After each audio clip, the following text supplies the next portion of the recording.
Hello, class 6 students. I hope all my students are absolutely fine.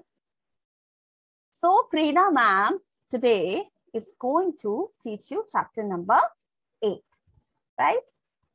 So, if you remember in the previous class, we studied about the Vedic civilization, how the Vedas were studied and what all information was contained in Rig Veda. And I gave you a small homework that you need to find out the names of the 4 Vedas. So we already knew that Rig Veda is one of the Vedas that's already mentioned in your textbook. I told you to find out the name of the other 3 Veda, correct? So what are these? So you have Yajur Veda, you have then you have Samveda, and then you have Athar Veda, and all the 4 Vedas give us some or the other important source of information and some moral values. And then we also spoke about the 2 great epics. What are the 2 great epics? Ramayana and Mahabharata. And I told you that if you ever get a chance, in fact, you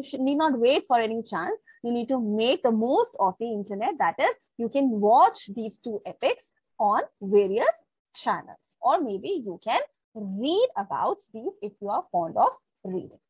And then we started that how this was divided into 2 phases, that was the early Vedic and the later Vedic. And one very important aspect that we studied about the Vedic civilization or the Vedic age was that it had a rigid caste system and how society was divided basically on the basis of occupation. So there were Brahmins, there were Kshatriyas, there were Vaishyas, and then there were Shudras. And then we spoke about that how a lot of religious practice came into existence. This chapter number 8 that we are going to talk about is telling us that what exactly happened after the Vedic age. So when Vedic age probably saw its decline, what happened after that? Was there any religion, or what was the society like? How was it divided? So all of this we are going to study in chapter number 8, and this is about the great teachings of Jainism as well as Buddhism, correct? And this chapter number 8, is on page number 66 in your textbook. So I want first of all of you to open your textbooks to page number 66, okay? So I hope all of you have opened your textbooks on page number 66. So let us start reading about what happened after the Vedic age ended. First, let us understand this. So the Vedic age, as you all can read here, it ended around 600 BCE. Which Vedic age? The early or the later? The later Vedic age, correct? The Aryans had created a social and political framework on which were built the future monarchies of India. So basically, a political system that was more or less designed by the Aryans.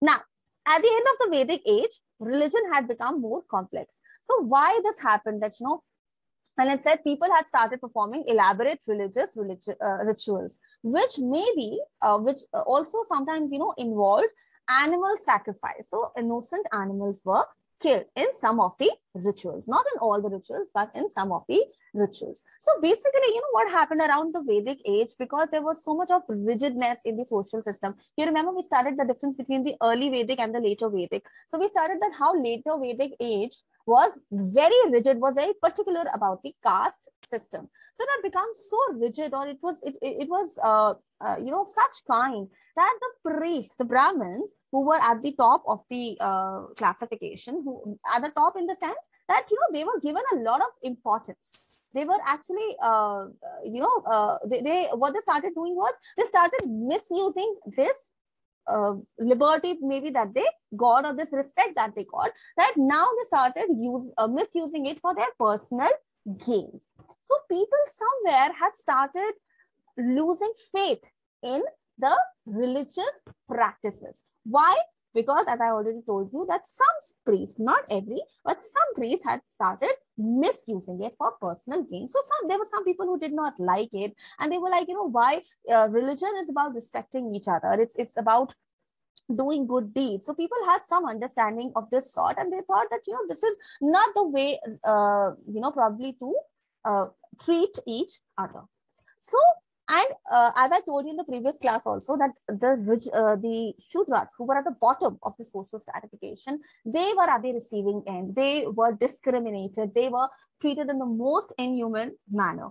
And when, this rigid social system was there, when the lower class people who were labeled as lower class, when they were maltreated, when they were ill-treated, that was the time that two great personalities, Mahavira and Gautam Buddha, they came into existence, and their messages or their teachings was something that attracted a lot of people.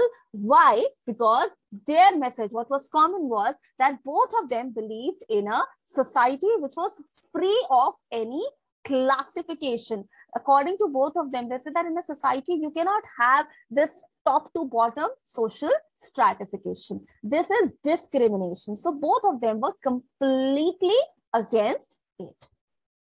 So what happened after that? So first, we are going to talk about Jainism. So first, Jain religion, it takes its name from the word Jina, which means victor or a conqueror of the self. One who can win over his own self, not someone who will win over the other person. Once you win over your own self, you are able to win others. How do you win over your own self? By being kind, by being compassionate, by, when you think about the happiness of everyone around, when you think about how you can help people around, when your mind doesn't tell you, basically winning over yourself is when your mind doesn't tell you to do something wrong, when you're able to have a control over your mind which might tell you to do something wrong. So when you're able to conquer yourself in this regard, when you're able to not fall in the trap of being greedy, being unkind, that is about conquering your own self. So Jainism comes from Jina, the word which means conquering your own self.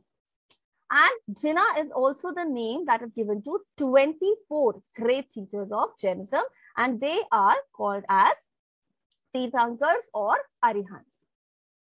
Jainism is considered as one of the oldest religions in India. So while, so we studied that, how Hinduism came along with the Aryans, and they entered some parts of India, the northwestern part, the southern part. So Hinduism came, and when people were sick and tired of this rigid caste system, specifically the lower caste, specifically the people who were ill-treated, that is when the existence of Jainism and Buddhism religion came to be seen. The first Tirthankara was Rishabdev. So we spoke about 24 teachers. So we have talked about the first one, whose name was Rishabdev, who's also known as Adinath. And the 23rd Tirthankara was Parsanath, and the 24th, who's the last one, was Vardhaman or Mahavira. So most of us know about Mahavira. Okay. So this is basically Mahavira, Lord Mahavira. Okay. So let us understand something about his life. So he was born at Vardhamana in 599 BC at Kundagarma near Vaishali in present-day Bihar. So where was Lord Mahavira born? He was born at Kundagarma near Vaishali, which is in present-day Bihar. And he was not a born priest. He was a Kshatriya prince who was born to King Siddhartha, who was the king of Kundlapur and Queen Trisila. But despite the fact that he was born in a royal family, he never had interest in the materialistic pleasures. He never liked the luxuries, the gold and the money. He was not really, he did not have any bent towards all of this. So finally, what he did, that he left the palace, he left this materialistic or this luxurious or life of comfort, and he became a monk at the age of 30. And after 12 years of rigorous meditation, he attained enlightenment. That is, he attained worldly knowledge, worldly wisdom. And after this enlightenment, he came to be known as Jina, that is the teacher. So how did Mahavira spread his teachings? So he traveled to various places for 30 years. So at the age of 30, he became a monk. He meditated for about 12 years. Then till about 30 years more, he traveled from one place to another, and he taught people that it is important to remain contented, remain happy. You should not be selfish. You cannot be greedy all the time, and how to be spiritually happy. He organized the learners into different segments, namely, so 3 main segments. First was monk, that was called as sadhu. Then was nun, that was sadhvi, the female of sadhu, sadhvi. Layman, that is shravak, that is layman, that is the 4 main segments. Shravak, that was layman, and the lay woman was called as shravika. So the 4 main segments in which he divided his learners: sadhu, sadhvi, shravak, and shravika. Okay. Now we come to know about the teachings of Mahavira. So the first teaching that he gave was to have love and respect for everyone around, for all the living beings, in fact, even for the animals. He was strictly against killing of any animal in the name of sacrifice or in the name of religious practice. So he said that the first or the foremost thing human beings need to learn is to be compassionate, be loving, and be caring to all those around. And like, as you can see, this was the kind of society that existed in the Vedic civilization. He was completely against it. He said, so dividing the society into different segments or into a social stratification of top to bottom is not the correct way. You cannot divide people on the basis of certain caste or occupation. All right. Then he talked about doing the right karma, that is doing the right deed. He said that the karma is the root cause of birth and death, and these are said to be the sources of misery. None can escape the effect of their own past karma. So he said that it is very, very important that you have a right conduct. It is very important that your actions are right, because if your actions are not right, you will create a negative karma. And how is karma formed? Through thoughts, words, and actions. So I am thinking bad about someone, I'm saying bad about someone, or I'm doing bad to someone is how I do a wrong karma. So the first teaching, he said, be compassionate to everyone. Second, he said that your action need to be right if you want to create good karmas. And if you keep on creating bad karmas, you will only suffer in your life. So the Triratna, which was the 3 main teachings: right faith, right knowledge, and right conduct. So he spoke about all these. So let's just read a little bit more about these in your text, through your textbook. Okay.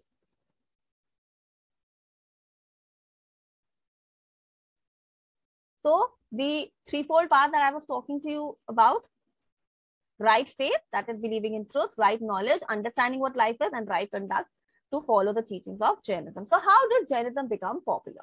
So Jainism became popular among the masses because it did not involve complex rituals and it was easy to follow. Then its sacred texts were written in Prakrit, the language of the masses. So most of the Vedas were written in language that people could not understand what was written. But Prakrit was the language; it was a common language of the masses, and that's why people could understand the text related to Jainism religion. So several kings, they also extended their patronage to Jainism by adopting it. So this was another reason that Jainism became popular, that a lot of kings adopted this religion. And they encouraged the art and architecture and literature related to Jainism. And among important Jain shrines in India is the Dilwara temple of Rajasthan. It is located near Mount Abu and it was built between 11th to 13th centuries AD. Correct? Now we understand that Jainism was divided into 2 sects. So gradually what happened? So though Lord Mahavira was trying his level best, even through his teachings, that, people should not be divided amongst themselves. But somehow, even in Jainism, there was division into 2 different groups. That was the Digambar and the Shwetambar. And then we talk about the decline of Jainism. So decline of Jainism began centuries after the passing of Mahavira. Okay, so it's not like that the moment Lord Mahavira left us for the heavenly abode, Jainism declined. No, it happened over a period of time. Let's understand it.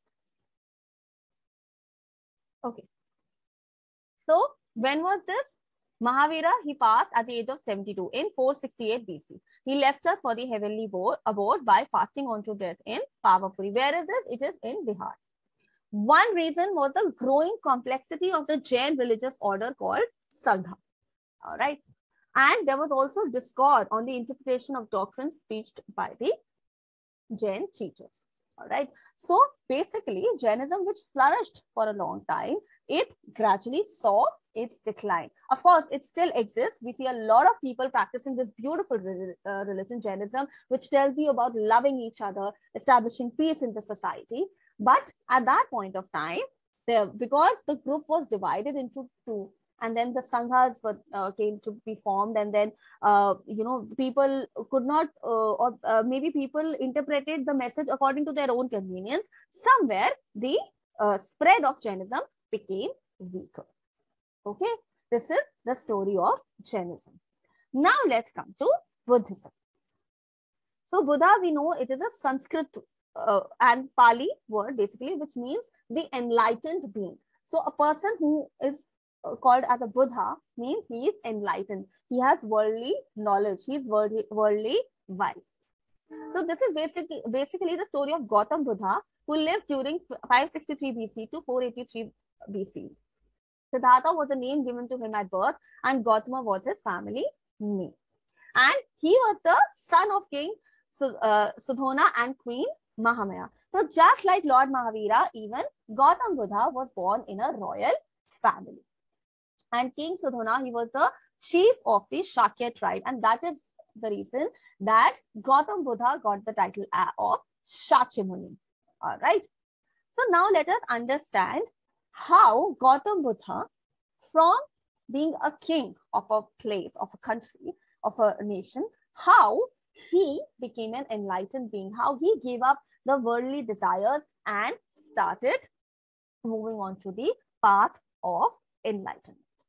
So once what happened, Gautam Buddha, when he was a king, he was just out for a visit. I mean, he just wanted to see the countryside. He wanted to meet the people around the village. So while he was on his chariot, he saw 4 sights. He saw 4 scenes, basically. So the first scene was that he saw an old man. So he saw this old man, kind of unable to even talk. He was just lying on the bed. So this old man was dependent on others for maybe his basic work. Then he saw a few people carrying a dead body. The third scene, or the third sight he saw, was an ailing man who was unwell. And the fourth sight he saw was basically a monk who was sitting under a tree at peace. So when Gautam Buddha saw these, as a king, when he saw these 3 sights, he was very much disturbed. But this sight of a monk sitting under a tree, calm, absolutely calm, this sort of attracted him. He liked it. So he spoke to one of his advisors, and they told him that, see, king, the 3 sights that you have seen, being old, being unwell, and gradually leaving this world, that is dying, it is a universal truth. Every human being has to undergo these stages. That is, you're young, gradually you will become old, you'll become unwell, you'll become sick, and then you will die. This is a universal truth. But this sight, of being enlightened, of meditating, of being calm and being composed in the mind, is what will help you pass through these stages easily. Okay, so you will not be complaining about things. You will not have that suffering that people, mostly people suffer because of a lot of things that they keep on thinking about. Oh, this is like that. Why is my life like that? Oh, I become old. What's going to happen now? I'm going to die any day. Things like that. So when Gautam Buddha, that time a king, that time a prince, when he heard about this, he was shaken up. And he thought that if being old, getting sick, and then dying is a universal truth, and it's going to happen with everyone, then these materialistic desires, or basically these materialistic pleasures, kind of it's not like that someone who has all the money in the world or someone who's extremely rich, very prosperous, will not undergo all these. He too has to undergo all these. So because he was shaken up by this so much, he, just like Lord Mahavira, he actually left the kingdom for moving on to the path of enlightenment. So when he started moving on to the path of enlightenment, he wandered from place to place for 6 years to find an end to human suffering. And he discovered the middle path. What was the middle path? He said, one should neither be obsessed with luxuries, nor should one discard all the worldly possessions. Later on, the middle path concept became as a guiding principle of Buddhism. So Gautam Buddha, very clearly he said that it's not like, like I'm telling you this story today and you say, oh my God, it's like, is it like that? So I'm going to give up now all the money that I have and I'm going to go and start meditating in a forest. No. A particular lifetime, in your lifetime, there's a particular time period when it is also important to enjoy some small materialistic benefits. But be not greedy about them. Be not obsessed about them. And then later on or sometime later, you move on to the path of attaining enlightenment. That is, you basically balance the two worlds. It's also about, attaining Buddhahood by having worldly desires. Okay. So when Gautam Buddha, he started meditating. So he meditated under a peepal tree. And this tree also came to be known as the Bodhi tree or the tree of wisdom. So a very interesting thing, I don't know how many of you have heard of this or you would have seen it. Sometimes or in some places, people have this belief that if your child is a little weak in studies, what you do is you make that child, so in his room or in her room, what you can do is maybe you can put some peepal leaves, so let's say the child is sleeping. So above that child, you can have some peepal leaves placed. It helps the child develop that concentration in the subject. So this is the belief some people have because they say that it was under the peepal tree only when Gautam Buddha attained enlightenment, when he understood what exactly life is about. And the Mahabodhi temple in Bodh Gaya marks the place where Siddhartha became enlightened. So when he attained this enlightenment under the peepal tree, that is when he came to be called as the Buddha. And how did he spread his teachings? So after attaining enlightenment, Buddha went to Varanasi. There he gave his first sermon to 5 disciples in a deer park at Sarnath. He revealed his 8-fold path leading to Nirvana. The core of his sermon was that all sorrow, sermon means a teaching that you get. So the core of his sermon was that all sorrow and suffering of human beings arises due to non-fulfillment of their desires. Okay. So here I'm going to tell you very quickly the story of Kisa Gautam. So this is also a story with the name The Sermon at Banaras. So at Banaras, Gautam Buddha gave this sermon, gave this teaching. So very quickly, I'll tell you the story. So basically, there was this lady called Kisa Gautami. So her name was not exactly Kisa Gautami. She got the title of Kisa Gautami because she started following Gautam Buddha. So this Kisa Gautami, she had only one son and unfortunately, this son died.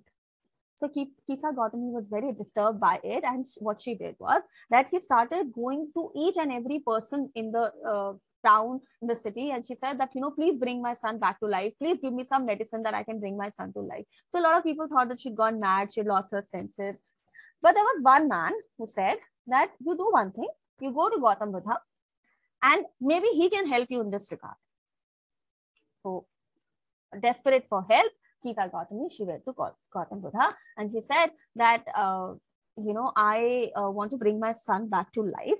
Please help me. So Gautam Buddha just smiled and he said, okay, I'll see what I can do. But there's just one small thing I want you to do.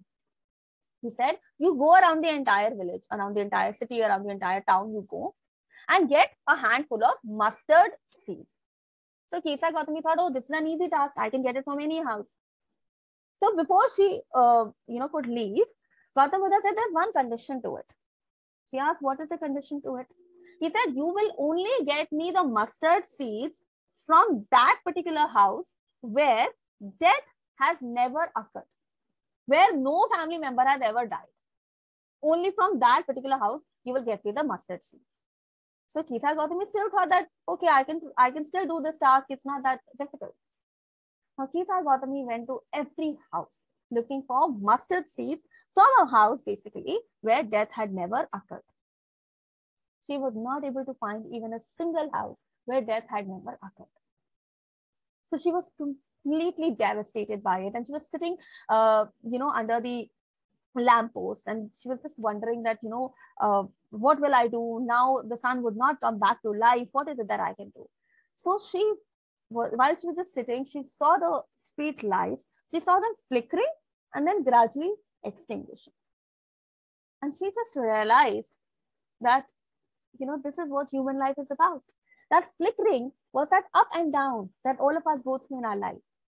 The problems that we go through. So sometimes we are happy. Sometimes we are low about something. So that flickering, that up and down will go on in our life. And extinguishing, the light extinguishing is a situation not when everything is stable. That's the end. So as long as this flickering is going on, means you are alive. But gradually everyone dies. And she understood what Gautam Buddha was trying to teach to her. She rushed to Gautam Buddha. She thanked him for teaching her this wonderful life lesson. And this is where Gautam Buddha spoke about that how people who are so obsessed with worldly desires, they will always lament. They will always be cribbing about things. They will always be sad. But once who understand the universal truth of life and death will always be happy, because he is the one who will know how to have the right conduct in life. Interesting. You might read about this story in your higher classes. Okay. Now moving ahead. So what were the main teachings? So again, he also disapproved the sacrifice of innocent animals and performance of elaborate rituals in the name of religion. He was also against the caste system in which Shudras were badly treated, and he stressed on good conduct for leading a happy life. So these were the 8 main teachings: right insight, right thought, right speech, right action, livelihood, right effort, right mindfulness, and right meditation. So the truth of suffering he spoke about. He said truth of the causes. So truth of suffering, we all have to suffer. What is the cause of suffering? That we have too much of worldly desires. We are very obsessed with it. And what is the end of suffering is when you have the right conduct. Okay. And then there were 2 sets. So like in Jainism, similar in Buddhism also, there were 2 sets. Okay. So what were these 2 sets? One was Mahayana, the other one was Hinayana. Okay. So Mahayana was about universal salvation, Bodhisattva is the idol, and universal Buddhahood. Hinayana spoke about individual salvation, Arhat, Buddhahood attainable by a chosen few. So Mahayana believed that any person, any normal human being, whether it's me, anyone around us can attain Buddhahood. All of us are Buddhas. All of us have Buddha nature within us. It's just that we have only made it dormant. So once you start having a right mind, right insight, right knowledge, right meditation, right truth. So when you have those 8 teachings, when you work on those 8 lessons, that is when your Buddha nature comes forth. And what is Buddha nature? It is about being compassionate. It is about being wise. Correct? But Hinayana spoke about that how one has to shun all the worldly desires and probably go in isolation and try to attain Buddhahood, and only few people can attain Buddhahood. So these were 2 contrasting views. Okay. Of course, the decline because of lack of royal patronage, then the revival of Hinduism occurred, and under the Gupta dynasty and split of Buddhism into 2 branches. Correct? Now, while we studied about this, there were some similarities and some differences between the 2 religions. What were these? Let's have a quick look. So we have already studied, I'm sure you'll be able to get. So similarity, one of them was that whether it was Jainism, whether it was Buddhism, they did not support the caste system, and they both were reformers and preachers. They were against religious rituals. Their life, they were based about everyday moral ethics, and both had monastic orders called sanghas, and both were princes who became preachers. Correct? Then they did not like the caste system. Both of them discarded the idea of violence. and they focused on moksha. And both of them were divided into two sects. But what were the differences? Jainism advocated parents for spiritual upliftment. Buddhism spoke about the middle path. Jainism said that you have to leave all the worldly desires. But Buddhism spoke about keeping those worldly desires and still try to attain Buddhahood. Mahavira spoke about the existence of God. Buddha did not speak anything about the existence of God as such. He popularized Jainism, while Buddha, of course, he founded a new religion. Mahavira stressed on the threefold path, and Gautam Buddha about the four noble truths, the truths related to suffering, and the eightfold path. And Jain worship 24 Tirthankars, while Buddhists worship Buddha. Okay, so interesting, isn't it? And what you can do is to understand more about these religions. Maybe you can read some stories wherein Lord Mahavira and Gautam Buddha have given some teaching. Okay, I'm going to see you all in the next class. Till then, bye bye, my dear students.